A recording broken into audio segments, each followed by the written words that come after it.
함께하며 여러분의 내일을 응원합니다. 성공을 부르는 좋은 습관, 성공예감 이대호입니다. 성공예감 이대호입니다. 2부가 시작됐습니다. 벌써 10시 5분 지나가고 있고요. 경제상식 퀴즈 정답 알려드려야죠. 정답 고래였습니다. 고래. 예, 돌고래라고 보내주셔도 좋고요. 예, 고래도 좋습니다. 이제 동물보호법이 강화가 되면서 이 고래쇼, 돌고래쇼를 할 때도 사전에 허가를 받아야 되고 만져서도 안 된다. 일반인들이 먹이를 줘서도 안 된다. 이렇게 동물보호 인식을 조금 더 우리가 계속해서 높여야겠습니다. 많은 분들이 정답 보내주셨는데요. 5992님이 돌고래의 지능이 원숭이나 강아지보다 높다는 사실. 그래서 우울증도 온다고 하네요. 유유 이렇게 보내주셨습니다. 그래서 이 친구들이 참 좁은 데에 갇혀 있으면 안타깝죠. 특히 벨루가라고 하는 큰 고래가 그 참 좁은 수족관에 있는 모습 보고 볼 때는 우리가 참 신기하고 예뻐 보여서 좋기는 한데 입장 바꿔서 생각해 보면 어떨까라는 참 안타까운 생각도 해본 적이 있습니다. 0419님은 포유동물로 새끼를 보살피는 모습을 봤을 때 감정이 사람보다 더 새끼 사랑이 많더라고요. 사랑스러운 모습 감동이었어요. 라고. 그렇죠. 새끼에게 젖을 먹이는 모습도 우리가 가끔 이제 다큐멘터리에서 볼 수 있는데 그래서 와 바다에 사는 포유류 더 신기한 감정을 느끼기도 하죠. 예.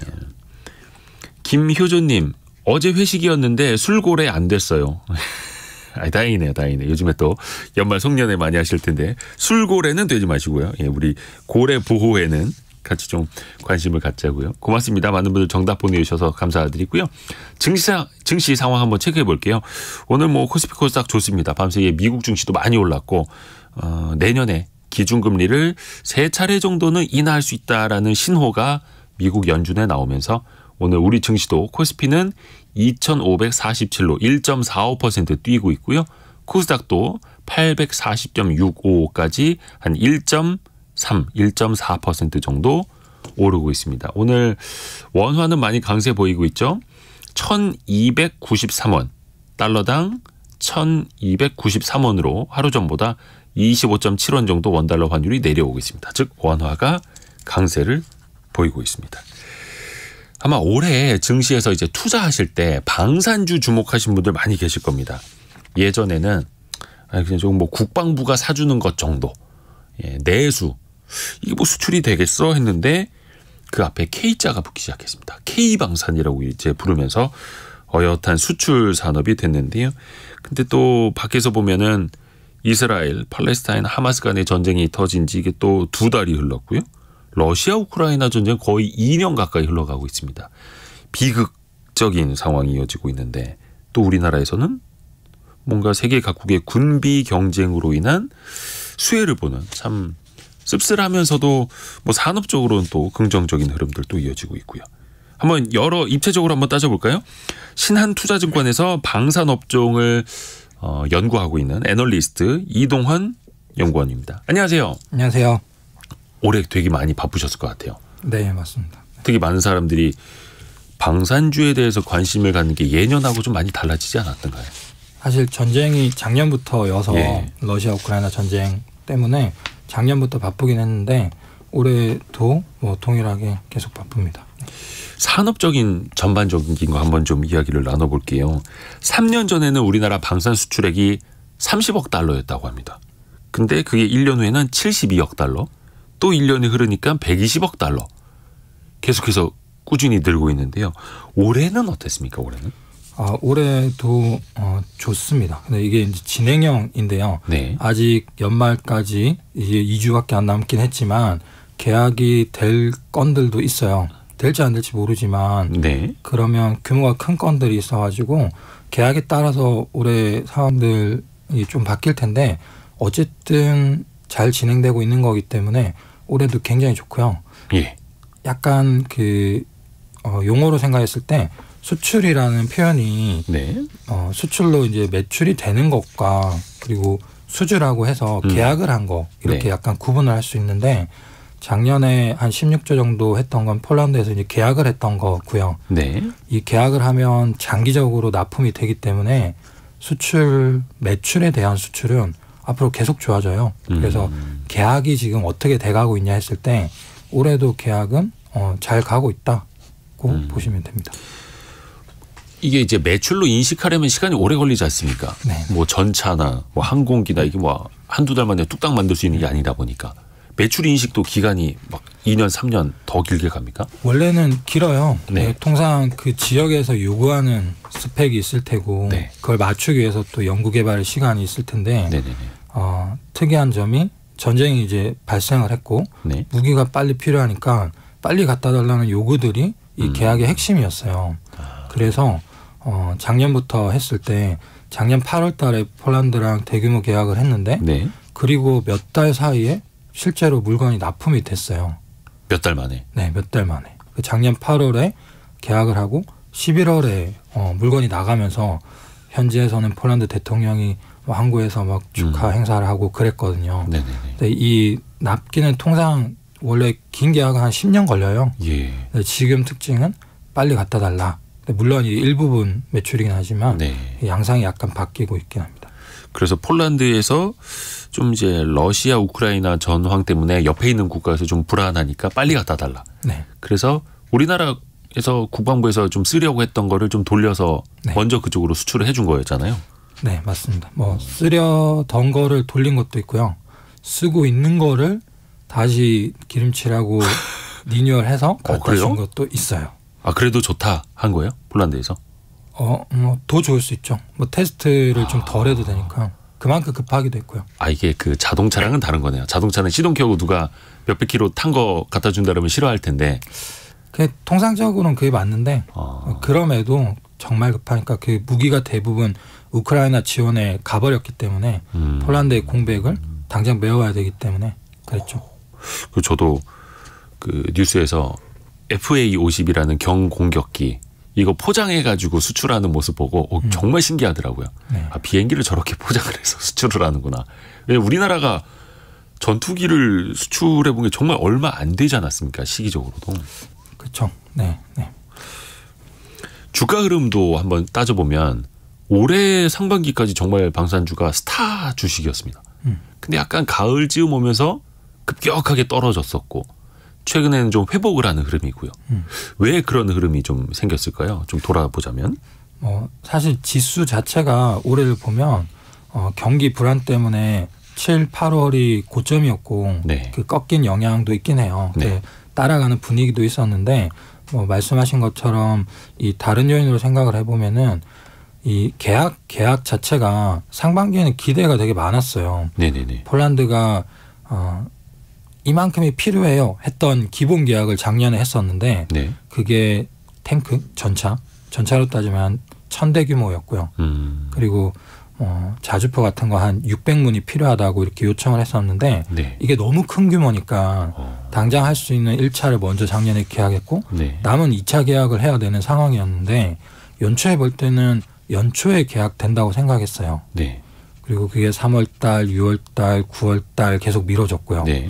그 사이에 폴란드가 선거를 거치면서 총리가 바뀌는 그런 상황이 됐고 그 이후에 지금 계약이 일부가 이제 되고 있는데 이게 연간으로 봤을 때는 계속 불안감들이 있는 거죠. 이 계약이 정말 잘 될지 왜 빨리 안 나오는지 이런 불안감이 있는데 근데 사실 작년부터 방산주에 관심을 많이 가지셨지만 네. 이거는 방산업에서 수출 계약은 되게 일반적이거든요. 네네네. 미뤄지는 게요. 그 현지 사정이나 재정 상황이나 정치적인 상황이나 아니면 세부적인 협의 같은 것들이 너무 많기 때문에 원래 미뤄지는 게 기본인데 작년에 전쟁을 거치면서 너무 큰 계약이 너무 빨리 나오니까 눈높이가 많이 올라간 거죠. 올해는 그래서 기대감에 올랐던 게 실망감에 빠졌다가 다시 조금씩 회복하는 지금은 그 단계라고 보시면 돼요. 그렇죠. 항상 그 주식 시장은 훨씬 더 앞서가죠. 그렇죠. 지금 뭐 한 1000대 계약이 될 거야 그러면 혹시 1200대도 가능하지 않을까 이러면서 막 주가는 더 오버슈팅 하기도 하고요.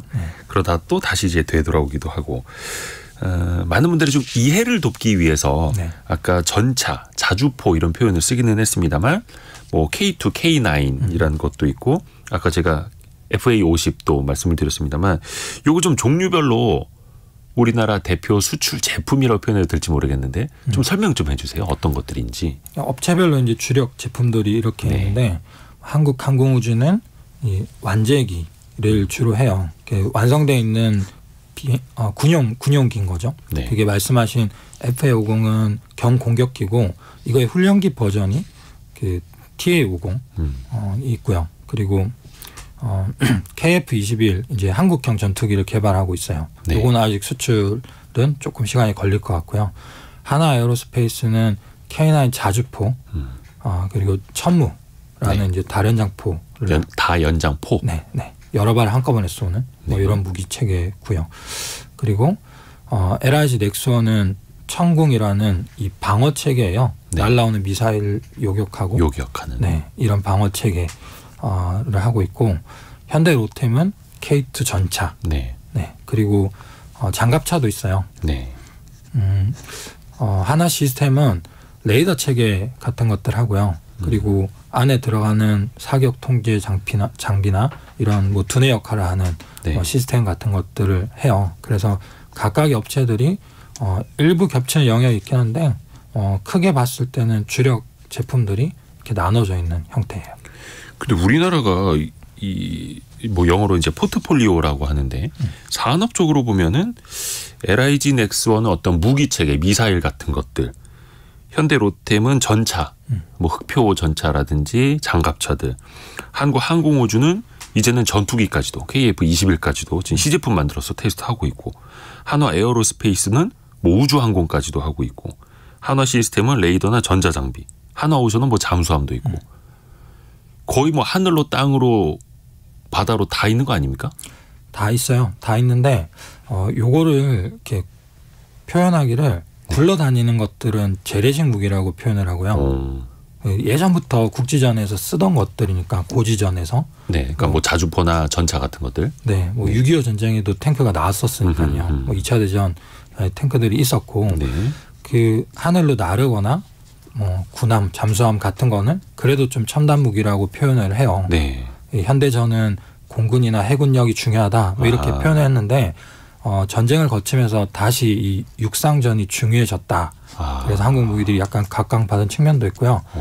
무기 체계들이 그렇게 다양한 것들이 많이 있긴 한데 네. 아주 첨단 무기는 지금도 계속 개발 중이에요. 네네. 아까 잠깐 언급된 한국형 전투기 같은 경우에는 이제 우리나라가 처음으로 자국산 전투기를 개발하고 있고 이제 거의 마무리 단계에 있어요. 네. 이렇게 가야 될 길들은 아직도 많이 있긴 해요. 일단 포트폴리오 자체는 좋아지고 있고 첨단 장비도 개발을 하고 있는 거고, 그리고 재래식 무기는 원체 잘 해왔고 우리가 거의 실전 투입을 해놓은 것들이 원체 또 많다 보니까요. 그렇죠. 근데 그게 과거에는 뭐 전쟁 한번 터지면 다 첨단 장비가 동원되지 않겠어라고 했는데 우크라이나 러시아 전쟁을 보니까 뭐 자주포라든지 전차라든지 재래식 무기가 정말 중요하구나. 이게 느끼게 된 거죠. 그렇죠. 그래서 막 폴란드에서 우리 한 1,000대씩 살게요. 막 이런 일이 나온 거고요.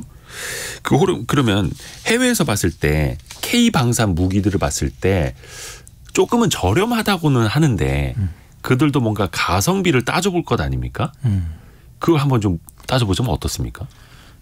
가성비가 중요해요. 네, 전쟁에서 그 돈이 한정돼 있고 이겨야 되니까 네. 거기에 따라서 말씀하신 포트폴리오를 짜게 되는데 네. 그러면 적정한 수준의 무기를 잘 갖춰야 돼요. 근데 우리나라 무기랑 다른 국가, 경쟁 국가 대부분 선진국인데 네. 이런 국가 무기를 비교해 봤을 때 저렴한 이유가 한국은 이 체계 자체가 많이 만들고 사용하고 있기 때문에 이유가 커요. 그러니까 뭐 주문이 왔을 때만 만드는 게 아니라 그냥 북한과 이렇게 대적하고 있으니 늘상 만들었어야 되는 거고. 그렇죠. 네. 자동차로 생각해 보면 저희가 아는 그 자동차 브랜드들, 네. 뭐 현대나 도요타나 GM 같은 회사들이 네네. 규모의 경제를 일으켜서 산업을 하기 때문에 메이커로 자리 잡은 거지. 그렇죠. 뭐 테슬라 정도 돼야 나도 해볼게 하지. 네. 아무나 하지 못하는 게 그 규모의 경제가 되기 때문인 건데 그렇죠. 방산업도 비슷해요. 한국에서는 그 규모의 경제가 되기 때문에 단가들을 낮출 수 있고 해외 기업들 같은 경우에는 재래식 무기에서 그만한 규모들을 확보하기가 쉽지 않아요. 새로 하기도 쉽지 않고요. 그래서 연구하는 거에 따르면 대략 한 15% 정도 한국 무기 체계가 조금 더 저렴하다고 이렇게 보긴 하는데, 네. 근데 그렇다고 하더라도 뭐 납기라든지 대응력 같은 것들이 좋기 때문에 꼭 가격만 가지고 판단하는 건 아니에요. 아하. 가격뿐만이 아니라 뭐 당연히 성능 봐야 되는 거고, 네. 특히 이거는 방사는 AS 정말 중요하지 않습니까? 유지 보수. 네, 정말 중요해요. 네. 그걸 창정비라고 하던가요? 네, 보통 한 5년, 10년 정도 주기를 해가지고 네. 부품을 다 뜯어요. 세부적인 부품까지 다 뜯어가지고 네네네. 다 점검을 해서 다시 만들어요. 이건 새로 만드는 게 더 편할 수도 있을 정도로 완전 분해를 해요. 네, 전력 배치된 무기들을 그렇게 운영을 하는데 뭐 부품이 없거나 네. 제때 조달을 못하거나 아니면 대체를 할 수가 없거나 네. 하면 운영이 어려운 거죠. 실제로 유럽의 많은 국가들이 무기 체계가 전쟁 2차 대전 이후에 남아있는 것들이 있는데 사용을 못해요. 그 2차 대전 이후에 남아있는 거요? 네. 그 남아있는 것들이 지금도 있어요. 그 동안에 투자하면서 이렇게 계속 빌드업을 했어야 되는데 이제 더 새롭게 만들었어야 되는데 그러지 못한 무기들이 있는데 대부분 운영이 잘 안 돼요. 그 체계가 없어서요. 그러니까 이제 부품 공급 끝났고 네. 단종됐고 네. 거기 공장 문 닫았고 네. 그러니까 뭐 부품 사올 때도 없고 그런 거네요. 그러니까 한국도 그런 상황이긴 한데 네. 근데 지금도 그 무기들을 쓰는 게 그 부품들을 다 하나하나 만들어요. 단종된 부품들 그 육군 종합 정비창이라고 창원에 가면 있는데 기판 같은 것도 납땜해서 만들고요. 조그만한 부품은 샘물 녹여가지고 부어서 만들고 그래서 베트남 전 때 쓰던 무기가 지금도 한국에서는 운용이 되고 있어요. 매일 뭐 전투기 같은 거는 아직도 운영하는데 한국은 그런 체계들이 굉장히 잘 갖춰져 있어요. 아하, 우리는 약간 좀 궁하면 통한다. 그렇죠. 이게 이제 잘 되어 있는데, 네. 근데 해외 같은 나라는 이제 계약을 할 때도 그걸 이제 앞으로 뭐 5년, 10년이 아니라 더 길게 봐야 하니 이걸 꾸준히 창정비까지 해줄 수 있는 나라랑 그런 업체들이랑 손을 잡는 거겠네요. 네, 거기서 한 발 더 나가면 이제 양산 기술이라고 해서 현지에서 본인들도 그걸 만들고 생산하고 기술 이전을 받고 그렇게 하고 싶어요 하는 거죠. 우리나라의 방산 무기 발전사도 그렇거든요. 예. 미국에서 기술 이전을 받고 러시아에서 일부 기술 이전을 받고 한국에서 만들어 보면서 성장했는데 그 과정이 되게 좋은 거죠. 본인들도 그렇게 하고 싶은데 선진국들한테 기술 이전 받는 것보다 우리나라가 무기 체계에 대한 기술 이전 받는 게 더 쉽죠. 우리도 그렇게 해서 전투기 제작 기술을 좀 배웠듯이 네. 이번에 폴란드도 그렇고 호주도 그렇고 자기네 땅에 와서 만들어라 또 이런 식으로 하지 않습니까? 네. 그게 계약 조건에 이제 들어가는 거죠. 네. 호주는 지금 공장을 짓고 있고요. 예. 캐나다 자주포랑 최근에 레드백이라는 장갑차 계약을 했는데 예. 거기도 이제 현지 생산이 될 거고 폴란드도 지금 2차 계약의 핵심이 현지에서 생산하는 것들을 얘기를 하고 있는데 이것도 공장이 지어질 것 같아요. 이 밖에도 많은 국가들에서 한국 공장, 합작 공장들이 이제 세워질 것 같아요. 근데 이제 우리 입장에서 보면은 우리 땅에서 많이 만들어서 내보내야 우리나라 뭐 일자리도 그렇고 GDP나 이런 것도 좋을 텐데 현지에다가 공장 지어주고 기술을 또 이전해 주면 요거는 뭐 장기적으로 봤을 때는 우리 입장에서는 괜찮을까요? 어때요? 그건 사실 좀 숙제가 있어요.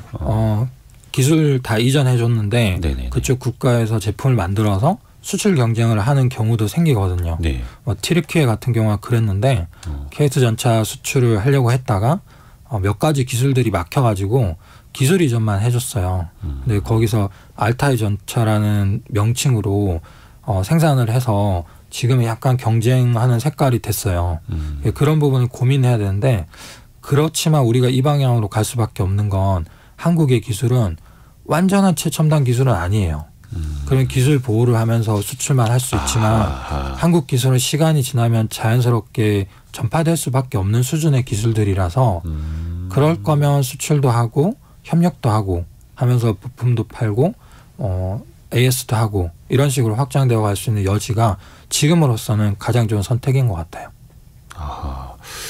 오늘 이제 방산을 담당하고 있는 신한투자증권의 이동헌 애널리스트와 이야기 계속 나누고 있고요. 이제 성은실님이 살상 무기로 돈 버는 거 전 세계적으로 중단돼야 합니다라는 또 의견도 주셨는데 그렇죠. 뭐 그냥 평화가 제일 좋기는 한데 근데 또 우리가 해외 무기를 계속해서 사서만 쓸 수는 없는 거고 우리 스스로 또 만들고 개발하고 할 수 있다면 수출을 하는 거고 이게 그래서 우리가 표현을 살상무기나 공격무기라고 안 하고 방어용이라고 표현을 많이 하잖아요. 사실 투자 시장에서도 거기에 대한 쟁점들이 되게 중요하게 얘기가 되고 있어요. ESG라고 이렇게 표현하는 지금 트렌드 상에서는 대량 살상 무기를 어디까지로 볼지 이게 방어를 위한 체계를 어디까지로 볼지에 대한 논의들이 활발히 되고 있어요. 네. 그래서 어떤 펀드들에서는 이 무기 체계를 가진 업체는 사지 못하도록 이렇게 이제 계속 투자하지 못하게 되어 있는데 예를 들어서 뭐 최근에 이제 백린탄 같이 정말 인명 피해를 많이 일으키는 무기들, 뭐 화학 무기들, 전쟁도 규칙을 다 정했어요. 그렇죠. 그래서 그 규칙에서 벗어나는 무기를 만드는 것들에 대해서는 제한들이 많이 있고 이 논의들이 있는데 근데 과연 무기가 다 없어졌을 때 평화가 올까에 대해서는 의구심이 있는 거죠. 지금 러시아 우크라이나 전쟁에서도 2차 대전 이후에 반성적인 분위기 때문에 무기를 계속 줄여왔는데 지금은 대응이 안 되는 거죠. 그래서 전쟁이라고 생각을 했을 때 평화를 원하면 전쟁에 대비하라. 이게 이제 오랜 전쟁 경험인데. 그렇죠. 네, 그래서 어디까지를 해야 되는지는 계속 고민해 봐야 되는 숙제긴 해요. 맞습니다. 이게 참 고민할 게 많습니다. 평화는 기본적으로 힘이 있을 때 지킬 수 있는 것이다라는 이야기도 있고요. 김태호님, 육군 종합 정비창 2879 부대 전역자입니다. 내 부대 얘기 나오니까 신기하네요라고. 네. 이게 참 많은 사람들에게 적용이 되는 산업이기도 하고 경험이기도 하고요. 다시 수출 이야기로 좀 넘어가서 볼게요. 우리가 올해 이제 작년에도 그랬고 가장 큰 손님이라고 해야 될까요? 폴란드 아니었습니까? 폴란드는 당연히 이제 인접 국가에서 전쟁이 일어나니까 당장 우리나라를 진짜 손을 잡은 건데 폴란드 입장에서 보면 독일 전차도 있고 뭐 미국 제품도 있고 한데 왜 K방산을 찾았을까요? 이것도 이제 그 말씀드린 것처럼 원래는 관심이 없었어요. 네. 한국은 폴란드 입장에서 보면 방산업에서는 변방 국가였는데 당장 무기가 필요한데 전 세계를 뒤져도 미국은 작년 기준으로 22년 기준으로 2025년부터 물건을 줄 수 있다고 얘기를 했어요. 당장 무기가 없고 폴란드는 러시아에 대해서 어마어마한 적대감을 갖고 있거든요. 그래서 그 사이 공백을 메워야 되는데 파트너로 봤을 때 한국보다 좋은 파트너가 없었어요. 그리고 협력을 이야기해 보니까 너무 말이 잘 통하는 거예요. 그리고 앞으로 나갈 방향에 대해서도 협의할 수 있는 부분들이 굉장히 많고요. 그래서 작년부터 시작이 되긴 했는데 뭐 굉장히 오랜 세월 동안 아마 협력해 갈 것 같아요. 근데 최근에 잠깐 이슈가 있었던 게 그 폴란드에서 총리가 바뀌지 않았습니까? 네.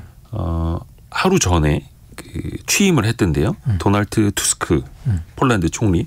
근데 이분이 이제 취임하기 직전에 했던 얘기가 그 방산 계약을 다 무효화할 수 있다.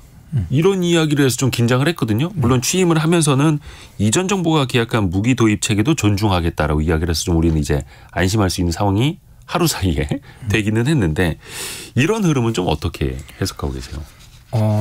걱정할 수도 있는 부분이긴 해요. 네. 우리나라 같은 경우에는 2017년에 야당이 여당으로 정권이 바뀌었었는데 그때 엄청나게 많은 변화들이 있었거든요. 네. 방산업, 뭐 군, 방위사업체들 뭐 많은 변화들이 있었는데 뭐 그런 리스크가 없다고 볼 수는 없어요. 근데 조금 더 큰 그림에서 보면 폴란드는 야당이건 여당이건 간에 군비를 증강해야 된다는 기조에는 다들 동의를 해요. 그래서 그런 문제보다는 정쟁에 따른 문제라고 봐요. 여당과 야당이 힘겨루기를 하고 있는 상황에서 이 과거를 한번 점검하고 가자라는 취지인 것 같고요. 큰 틀에서 군비 증강은 계속 갈 거기 때문에 한국을 대체할 나라가 없고 지금 진행이 이미 시작이 됐기 때문에 네. 이거를 뒤엎는 뭐 계약을 무효화시키고 이렇게까지는 가지 않을 거라고 봐요. 근데 또 이제 K방산의 큰 손이 폴란드인 것은 맞습니다만 더 넓혀가야겠죠. 우리 수출 무대를. 중동 쪽 이야기가 좀 나오는 것 같은데 그쪽 시장을 좀 잘 공략할 수 있을까요? 어때요? 최근에 이스라엘 하마스 전쟁도 있는 상황이고 네. 전통적으로 중동은 불안하기 때문에 예. 수요는 계속 있어 왔어요. 사우디나 UAE나 이라크나 여러 국가들의 그 수요가 굉장히 커요. 예. 그리고 한국이랑은 이 전쟁 전부터 계속 협력을 구축해 왔어요. 예. 그건 더 전에 뭐 중동 건설품 때부터 7, 80년 대부터 이어져 왔던 신뢰관계가 있기 때문에 여러 가지 수출들을 중동이 많이 하고 있고 거기에 따른 지금 결과물들이 나오고 있어요. 작년에는 UAE에서 천궁 수주를 했고요. 올해도 사우디에서 천궁 수주를 할 걸로 보고 있어요. 이외에도 다양한 프로젝트가 있는데 외부로 이제 좀 말하길 꺼려하는 분위기 때문에 네. 네. 아까 이제 질문자 여기 네. 청취자분이 질문 주신 것처럼 네. 살상에 대한 이런 것 때문에 수입 오픈을 좀 꺼리는 분위기가 있기도 해요. 근데 어떤 나라인지 잊어버렸는데 우리나라 그 방어 체계, 요격 체계를 수입하기로 한 나라가 먼저 국방부 장관이 SNS에 글을 올려서 우리 이런 거 무기 도입한다라고 먼저 떠벌리기도 하잖아요. 네. 그게 약간 인접국가 보라고 하는 거죠, 일부러. 네, 그게 작년에 UAE였어요. 아랍에미레이트잖아요. 네, 그게 무기는 이제 천궁 2 두 번째 버전인데 그렇게 하기도 해요. 그거는 이제 방어 체계니까 우리가 우리를 방어하기 위한 거다라고 해서 이제 오픈을 할 수도 있는데 특이한 사례였어요. 아하. 네. 그래서 우리나라 방사한 업체들은 어디에다 수출했다라고 잘 대외적으로 말을 못 하는데 오히려 해외에서 먼저 네. 그렇게 또 홍보를 해주기도 하고요. 또 하나 이제 걱정이 드는 게 아니다. 요 이제 좀 기회의 요인부터 좀 먼저 여쭤볼게요.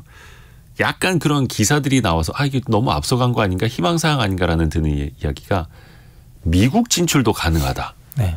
이게 미국은 세계에서 가장 큰 방위 산업 수출 국가고 제1의 뭐라 해야 됩니까? 뭐 천조국이라고도 불릴 정도로 방산 예산을 많이 쓰는 나라인데 K방산이 과연 미국에도 수출을 할 수가 있습니까? 네, 지금 비공이라는 그 무기 체계 수출을 이미 테스트를 한 3차례 거치고 있고요. 이에 다른 무기들도 수출 가능해요. 훈련기 TA-50 같은 경우에는 내년부터 협의가 많아질 것 같고 장갑차 얘기도 나오고 있어요. 그럼 왜 미국은 그렇게 기술이 좋고 그렇죠. 세계 1위 국가인데 방산업체도 많은데요. 네, 왜 수입을 할까 했을 때 예. 비교 우위가 있어요. 자국에서 하는 것들은 더 부가가치가 높은 것들을 하는 걸 원해요. 그래서 상대적으로는 부가가치가 조금 낮은 거. 전투기를 예를 들면 F-22라는 전투기가 지금은 현존하는 전투기 중에 제일 비싸고 제일 좋아요. 네.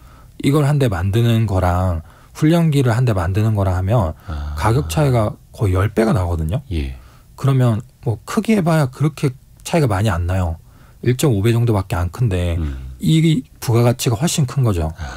그래서 훈련기를 대부분은 자국에서 안 만들어 왔어요. 그게 너무 누적되고 시간이 지나니까 이걸 사야 되는데 자국에서 만드는 것보다는 물론 이제 자국의 업체랑 컨소시엄으로 진행이 되는데 한국이 들어갈 기회가 여기서 열렸고 다른 무기 체계들도 대부분은 비교 우위고요. 그러고 나면 그 무기 체계를 수입하면서 또 미국의 무기를 파는 식으로 계약이 이제 형성되기도 해요. 그러니까 한국은 미국의 첨단 무기를 사주고, 그렇죠. 미국은 약간 뭐 고등기라기보다는 좀 훈련기 같은 거 좀 사주고 네. 이런 식으로요. 네. 근데 그 미국에 우리가 이제 수출을 한 게 나중에 미국 땅에서만 쓰이게 될까요? 아니면 이것도 미국이 뭐 수출을 하거나 제3국에 활용을 하거나 이럴 수도 있을까요? 그럴 수도 있어요. 그게 이제 미국이 또 추가 수출을 하는 건 아니고요. 네. 미국이 사용을 하기 때문에 우방국들이 같이 무기 체계를 연동해요. 그래서 이 무기 체계를 미국이랑 맞추기 위해서 추가적인 구매할 수 있는 여지들이 많을 거예요. 네. 미국의 우방 국가들이 워낙 많기 때문에 그래서 미국에 수출이 된다는 건 세계적으로 봤을 때 이 무기 체계의 기준점이 된다 이렇게 볼 수 있는 거죠. 아하. 이게 무기 체계라고 표현을 하는 게 이게 되게 중요하죠. 왜냐하면 뭐 예를 들어서 어떤 비행기는 A 사건 쓰고 어떤 비행기는 B 사건 쓰고 막 섞어서 쓰기는 어렵잖아요. 그렇게 쓸 수도 일부는 있긴 한데 네. 단순히 생각해 보면 이 전쟁이 나면 누가 아군인지 알아야 되잖아요. 피하 식별. 네, 피하 식별이 네. 뭐 천군 백군 뛰두르고 뭐 하는 우동에 같이 생각을 했을 때, 근데 뭐 눈에 보이는 게 아니기 때문에 네. 그 피하 식별하는 시스템부터 해서 통신 체계라든지 아니면 지휘 통제 체계라든지 이런 게 다 연동이 돼야 되기 때문에 네. 그걸 이제 체계라고 표현하는 거죠. 단순히 그 무기 하나만 가지고 운용할 수는 없기 때문에. 그렇죠.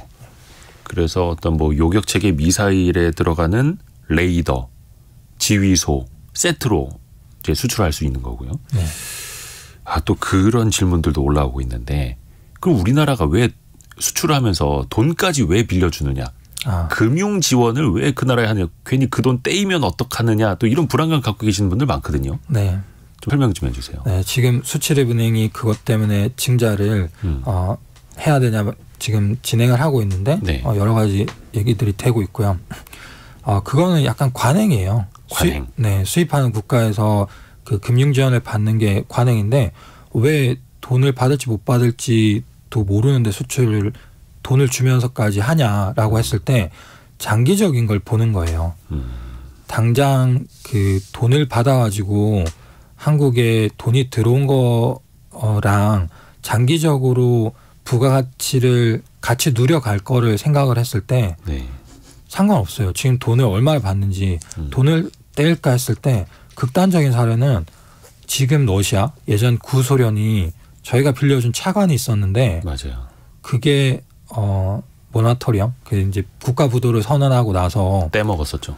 떼먹었는데 근데 그게 전화위복이 됐어요. 그 떼먹은 게 아니라 그 돈을 이제 방산 무기로 줬어요. 그때 불곰 사업이라고 맞아요. 했던가요? 네. 그 사업을 통해서 한국이 엄청나게 많은 기술을 습득을 했어요. 그래서 이제 러시아 무기를 그 돈 대신에 이제 들여왔고 그러면서 기술도 도입이 됐죠. 네, 이거를 최악의 상황이라고 가정을 한다면 네. 다른 경우 뭐 장기적으로 원자 그 국가 자원 같은 거 개발을 같이 한다거나 아니면 다른 분야에 협력을 하거나 혈맹이 되는 거죠. 그래서 이게 정치적으로 해석을 했을 때 지금 정권이 너무 무리수를 두른 거 아니냐라고 해석을 할 수도 있긴 한데 다른 시각으로 보면은 정권에 상관없이 여러 국가랑 관계가 깊어지는 거기 때문에 피를 섞는다는 개념으로 봤을 때는 뭐 전혀 문제가 없다고 봐요. 다만 세세한 거 가지고는 얘기해 볼 수 있죠. 그렇죠. 이게 쉽게 표현하자면 자동차 회사가 계열사로 캐피탈사 운영하는 거랑 비슷한 거 아닙니까? 네. 자동차도 팔고 네. 금융으로도 돈 벌고 물론 이거 떼이면 안 되겠습니다만 네. 그래서 이게 추심을 잘해야 되듯이 우리나라가 또 금융으로도 또 잘 받아내야 하는 거고요. 또 이게 걱정이 하나 드는 게 만약에 이제 물론 세계 평화가 중요합니다. 전쟁은 빨리 끝나야 되겠고 다시는 일어나지 말아야 되겠고 한데 이제 애널리스트시니까 주가 측면에서 많은 분들이 또 이제 고민을 하는 게 이제 수출 산업이고 성장 산업이고 좋겠어. 그런데 만약에 전쟁이 종식되면 종전되면 이 주가가 많이 떨어지지 않을까 걱정도 하거든요. 그러니까 예전에 걸프전이었나요? 전쟁 끝났을 때도 미국의 방산업체들 주가가 또 많이 떨어졌었다고 하고요. 이 부분은 앞으로 어떻게 봐야 될까요? 그 방산업의 투자를 어느 정도 시계열로 할까에 대한 고민도 같이 얘기를 해야 될 것 같은데요. 나는 뭐 한 달 일주일 사이에 사고 파는 투자자다라고 하면 그 뉴스는 굉장히 중요해요. 단기 투자자다라고 하면 그러면 폴란드에서 뭐 어떤 입장을 취할지 정치적인 상황이 또 러시아 우크라이나가 휴전을 할지 종전을 할지 이게 하루나 일주일엔 주가에 많이 반영돼요. 근데 긴 시계열로 봤을 때는 평화적인 분위기가 어디로 가고 있을까라고 했을 때 평화는 쉽게 안 와요. 안타깝지만 지금 국제 정세상 봤을 때는 쉽게 평화 분위기로 가지 않을 것 같아요. 뭐 그게 긴 설명이 있는데 시간상 그 설명을 다 못할 텐데 아주 단순하게 보면은 이제는 세계화가 아니에요. 코로나 팬데믹을 지나면서 생산이 다 지역화되고 있고 국제 교역이 예전같이 세계화를 지향하지 않아요. 네.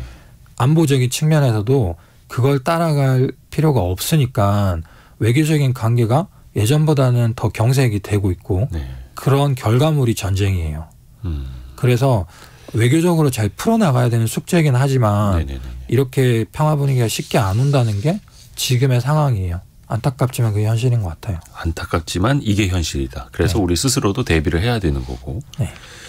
뭐 비근한 예로는 KF-21 만들 때 미국이 아무리 우방이어도 우리가 최신 레이더 기술은 안 준다. 네. 라고 해서 막 난리가 난 적 있지 않습니까? 막 국감에서도 막 도마 위에 오르고 그러면 이거 전투기 보라매 사업을 접어야 되는 거 아니냐 막 이랬다가 근데 결국 우리가 그 레이더를 자체 개발을 해냈잖아요. 네. 그런 것처럼 우리 스스로가 또 더 강해져야 하는 거고요. 그 서학개미들이 미국의 방위산업 기업들도 많이들 관심을 갖더라고요. 네. 뭐 럭히드 마틴은 세계 1위이고 뭐 제너럴 다이내믹스, 뭐 보잉, 레이시온, 노스롭 그루먼 쟁쟁한 회사들 많이 있지 않습니까? 이들 회사는 투자의 관점에서 봤을 때 현재는 어떤가요?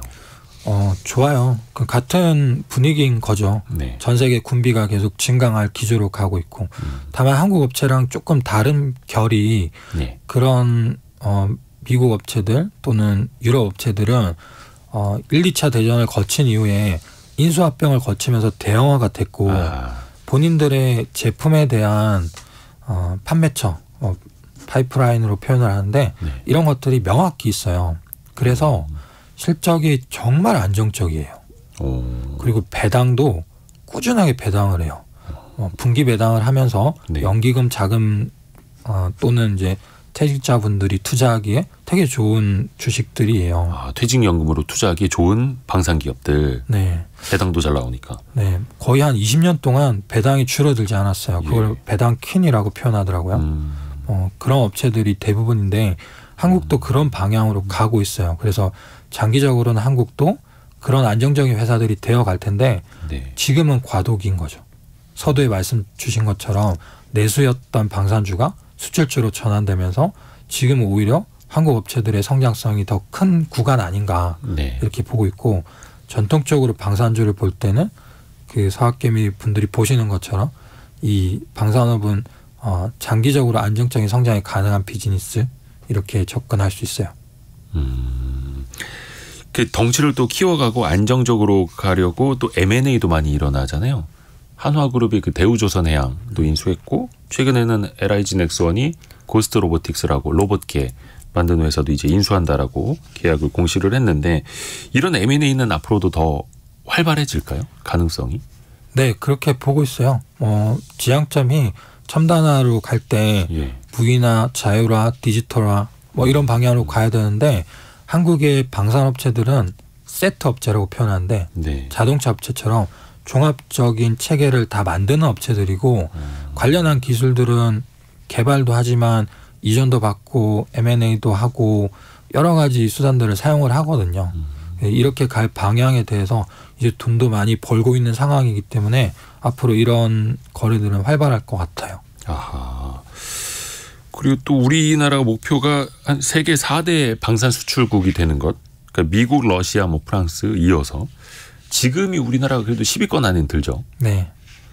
4대 방산 수출국이 가능할까요? 어떻게 보세요?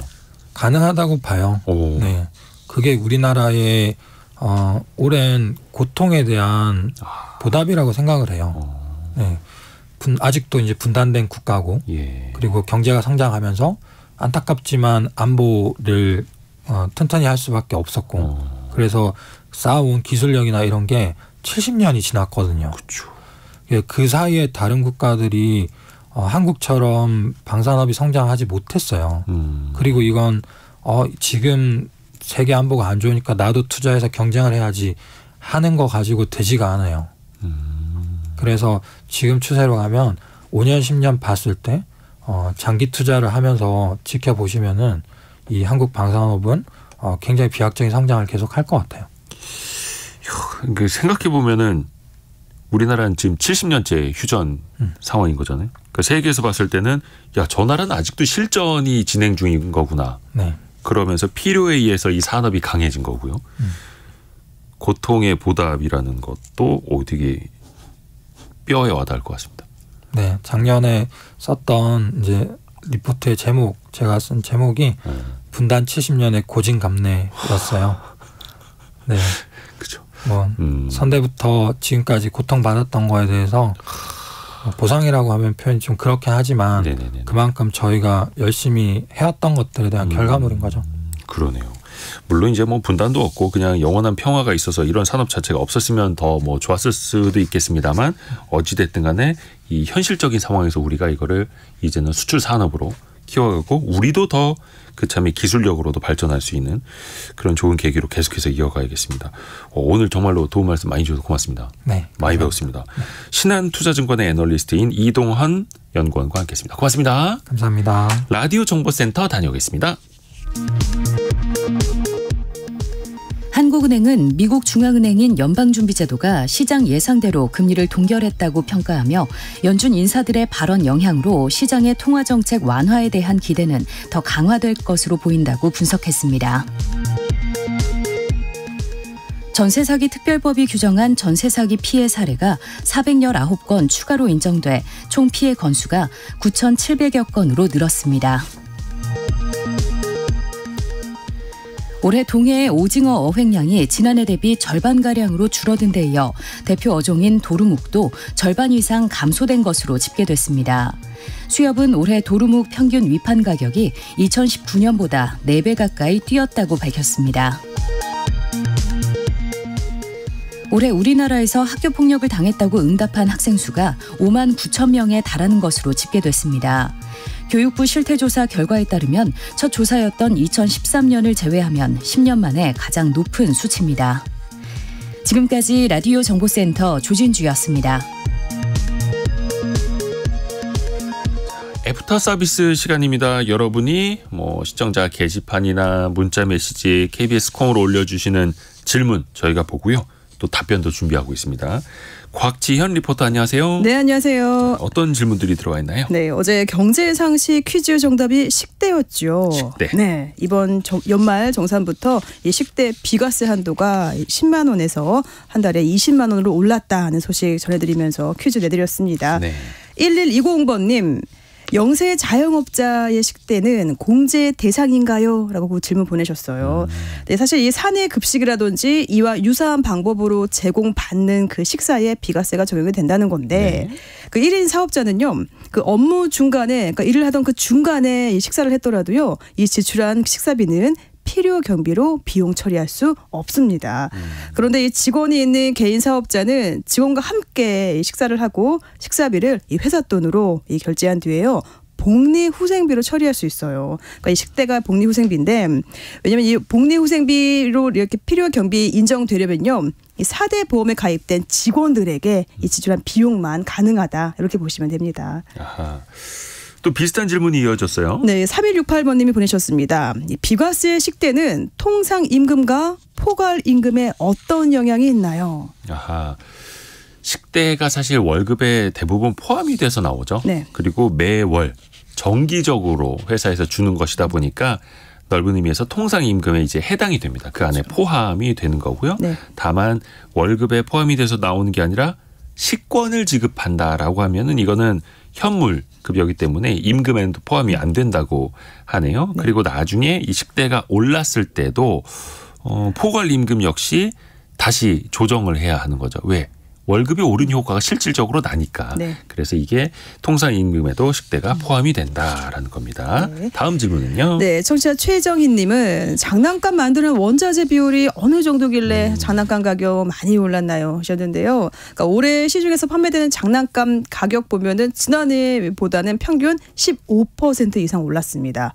그 인건비 또 생산 단가 올랐죠. 또 원자재 가격도 폭등을 했는데 이 국내 완구 제품 대부분이요 중국에서 들여오고 있고요. 또 장난감 만드는 그 원자재인 플라스틱도 대부분 수입하고 있습니다.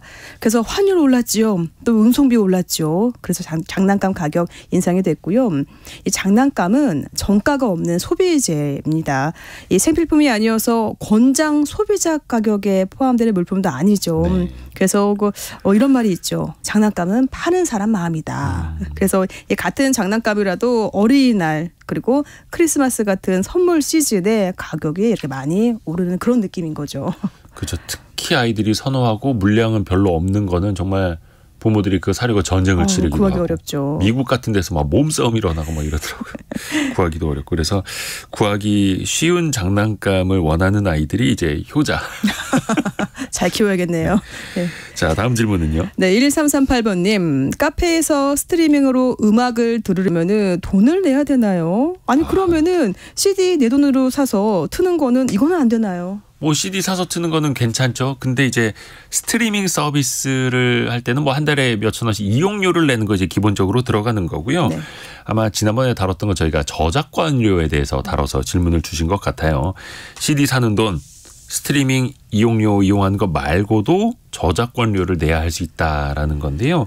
일정 그 매장 규모 이상이 되면은 저작권료가 의무적으로 붙는다고 합니다. 네. 근데 먼저 말씀드릴 거는 50제곱미터가 안 되는 곳은 원래 뭐 카페나 주점이나 헬스장에서 이걸 내야 하는데 그렇죠. 50제곱미터가 안 된다라는 곳에서는 무료입니다. 무료. 저작권료를 내지 않아도 소규모 매장에서는 트실 수가 있다라는 거고요. 네. 이게 금액이 이게 부담되는 수준일까요? 이게 또 오해가 많아서 커피 전문점 기준으로는 100제곱미터 미만일 경우에 한 달에 4,000원입니다. 한 달에 네. 이게 막 몇만 원 몇십만 원이 아니라 100제곱미터 미만에 4,000원. 그리고 1,000제곱미터 그러니까 300평이 넘는 대형 매장일 경우에도 한 달에 2만 원입니다. 그러니까 우리가 야 이거 저작권료 뭐 몇십만 원 뜯어가는 거 아니야? 네. 저작권법 위반이라고 처벌받는 거 아니야? 라고 해서 안 트는데 규모에 따라서 몇천 원 혹은 2만 원 정도면 노래를 트실 수가 있다라는 것도 알아두시면 좋을 것 같습니다. 네. 그리고 4299번님은 주식 매매 AI의 도움을 받는 건 어떨까요? 그 AI. 예. AI 인공지능 뭐 로봇의 도움을 받는 거 두 가지가 있는데요. 매매 그리고 하나는 자산 배분인데 매매는 어떤 정해진 알고리즘에 따라서 미리 정해놓은 규칙에 왔을 때 매수입니다, 매도입니다 그 신호를 보내주는 건데 이게 꼭 다 맞다고 할 수는 없습니다. 그리고 또 이게 대부분 이런 알고리즘으로 고빈도 매매 그러니까 몇 초 만에 한 번씩 사고 파는 이런 것들이 되게 많거든요. 그래서 이게 시장을 좀 왜곡할 수도 있는 요인이 되는 거고요. 좀 길게 보면은 자산 배분 관점에서 그러니까 채권은 얼마, 주식은 얼마, 뭐 아니면 부동산이나 대체 자산은 얼마 이런 식으로 배분하는 관점에서 로보 어드바이저를 활용할 수도 있는데요. 이거는 금융위원회 로보 어드바이저 사이트를 보면은 그 정보도 얻으실 수 있습니다. 네. 곽지연 리포터 수고 많으셨습니다. 고맙습니다. 성공예감 여기서 마치고요. 내일 아침 9시 5분에 다시 돌아오겠습니다.